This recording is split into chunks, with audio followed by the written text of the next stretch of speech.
तो गाइस स्वागतम एंड आज की वीडियो में गाइस हम लोग बात करने वाले हैं ब्लीच के बारे में, ठीक है गाइस। और पिछली वीडियो पे थोड़े हेट कमेंट्स के बाद से मेरा थोड़ा गाइस मूड ऑफ हो गया है, तो इसलिए मैं मौसमी का जूस पीने गया। जूस पिला दो, मूड ऑफ है मेरा। और गाइस मेरे को एक बात पता चल रही है कि मैं जो थोड़ी बहुत एक्साइटेड वाली चीज़ें करता हूँ ना, तो मैं थोड़ी होलसम और पूकी चीज़ें करता हूँ, वो लोगों को छपरी लगती है। तो इसी वजह से गाइस मैं अब छापरी चीज़ें नहीं करूँगा। तो गाइस बिना छापरी चीज़ें किए हुए हम लोग टॉपिक के ऊपर बढ़ते हैं। हम लोग आज बात करने वाले हैं ब्लीच एपिसोड 7 एंड 8 के बारे में।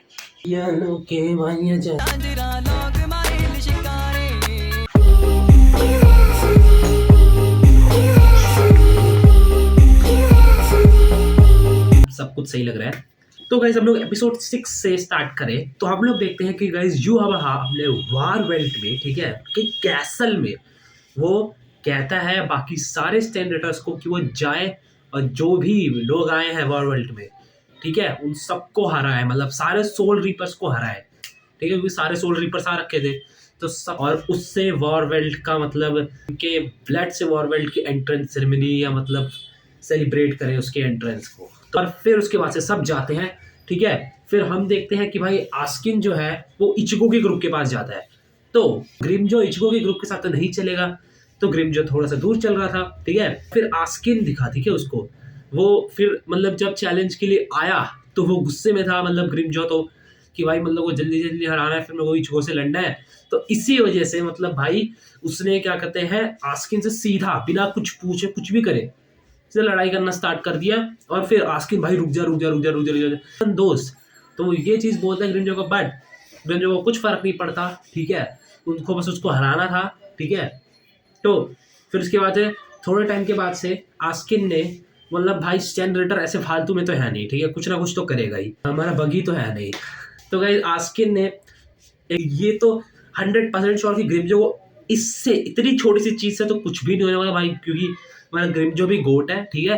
तो फालतू चीजें नहीं बोलनी है हमको, ठीक है। फिर उसके बाद से गाइस फिर उसके बाद से हम देखते हैं जो एक स्नाइपर वाला स्टैंड रेटर है, मेरे को उसका नाम याद नहीं आ रहा, वो बंदा जो हमारे सेरेटे के सारे आए थे, ठीक है, शिनिगामी, उन मार देगा, उनको तो स्नाइप करके मार दे रहा था, ठीक है।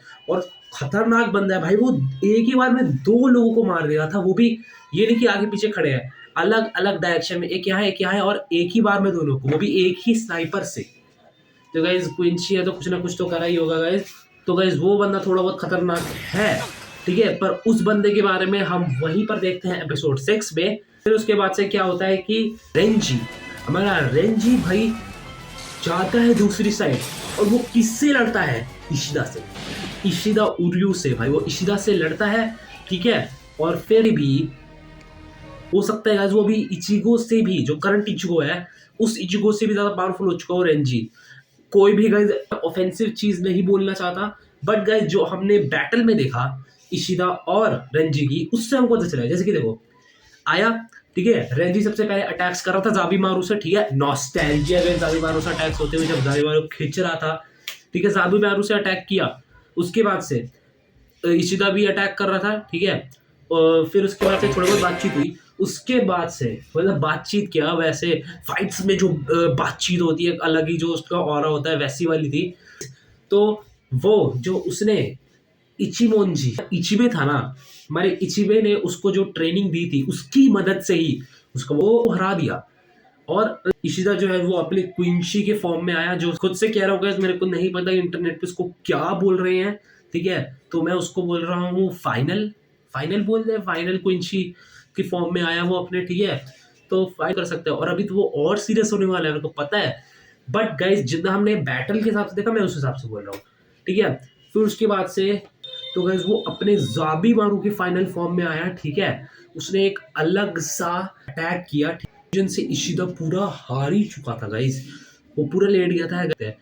तो भाई इतनी सारी रेशी तो तुमको तुरंत ही रिकवर हो जाएगा, क्योंकि क्विंशीज को तो रेशी चाहिए होती है भाई रिकवर करने के लिए।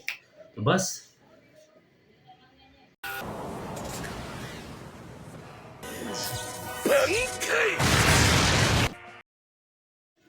तो गाइज एपिसोड 7 ना शायद अगर एपिसोड 7 का मैं रिव्यू करूँ तो ये वीडियो अडल्ट रेटेड भी हो सकती है गाइज, ये 18+ भी हो सकती है, ठीक है। क्योंकि एपिसोड 7 में गाइज ब्लीच में ना, मतलब ब्लीच आर रेटेड है मेरे हिसाब से। मतलब जैसे कि ना उसमें जो चीज़ें दिखाते हैं, मतलब खास करके TYVW में, तो भाई साहब वो आर मेरे हिसाब से है 18+, क्योंकि उसमें गाइज पता है थोड़ी बहुत क्रीपी चीज़ें दिखाते हैं। और देखो मेरे लिए तो उतनी क्रीपी है नहीं, क्योंकि मैंने बहुत सारी चीज़ें देख रखी है, बट यूट्यूब के लिए वो क्रीपी है, ठीक है। तो इसी वजह से, बट गाइज मैं तब भी आप लोगों को दिखाऊंगा। जैसे कि हम लोगों ने एपिसोड 6 में देखा था कि हमारे जो कुछ थोड़ी बहुत चीज़ें हो गई थी गाइज, लफड़ा हो गया था। लफड़ा क्या, थोड़ा बहुत कांड हो गया था, जिसकी वजह से दोनों एक साथ आए, वरना दोनों कभी एक साथ नहीं आते, आप लोगों को भी पता है, ठीक है। दोनों एक साथ आए सेरेटे से एक अलग जगह पर, पूरे के पूरे शिनिगामी से, ठीक है, आए।